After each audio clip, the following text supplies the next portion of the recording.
Welcome to Extra Time, everybody. I'm Greg Lawless alongside Shep Messing, and in today's episode, we are joined by Seattle Sounders FC coach Ziggy Schmidt. Schmidt has won 2 MLS Cups, including last year when he was the coach of the Columbus Crew. Welcome to the show, Ziggy. Hey, thanks for having me on. I really appreciate it. Start of a new season. Yeah, it is, and we actually want to ask you a little bit about what was your philosophy when you started building this team from scratch? I mean, you've never done that before in MLS.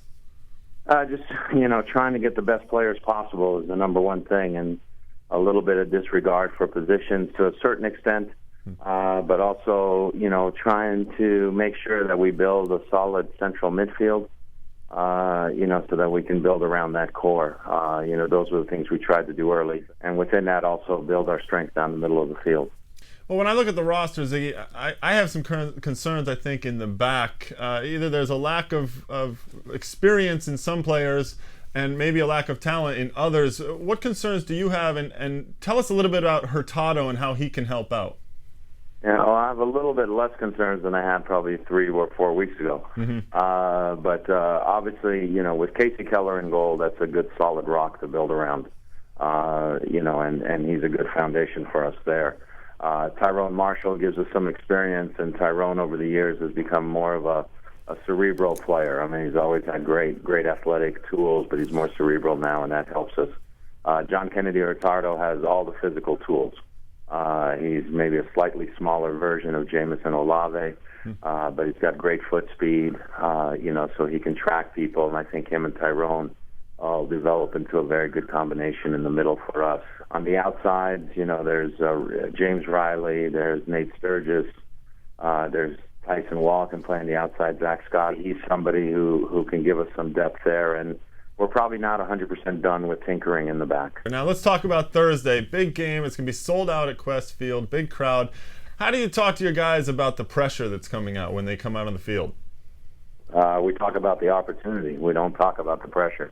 We talk about the opportunity, the uniqueness of the situation, what a special day it's going to be. To step on that field and see that place packed, and to hear the raucous crowd. We know the noise level is going to be phenomenal, and we just have to take the adrenaline that's going to be in the stands, the rush that's there, and transport it onto the field and put that same adrenaline into our play. Ziggy, the whole country is looking forward to this game, and obviously a first goal is always important.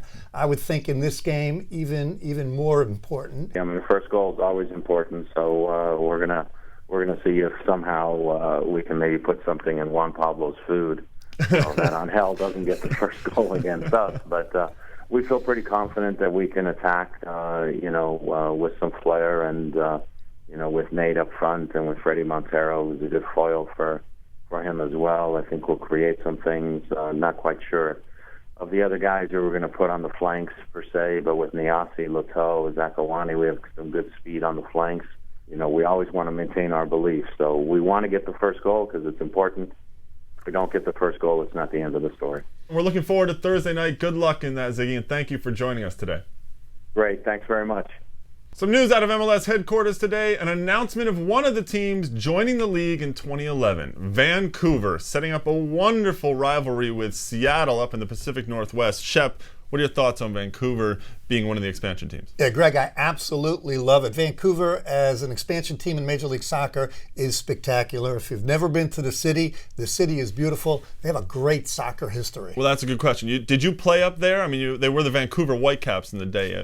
What was it like? Oh, absolutely. I lost many games there. I mean, they always had capacity crowds, beautiful city. Their soccer IQ is very high. I think they're going to replicate the success Seattle had. Well, let's hope so. They have a very good ownership group behind them. Jeff Mallett, a president from Yahoo, brings in some of the finances. Greg Kerfoot, who's with the Vancouver Whitecaps USL team. And, of course, Steve Nash, basketball player with the Phoenix Suns, who gives them a lot of marketing power and a good face for that organization. Yeah, Steve Nash, shake and bake the NBA. But it's very exciting news to have Vancouver in. It is. And, well, with Vancouver hosting the 2010 Olympics, the Winter Olympics, sports is going to be in the air up there, and it sets up a wonderful rivalry with Seattle.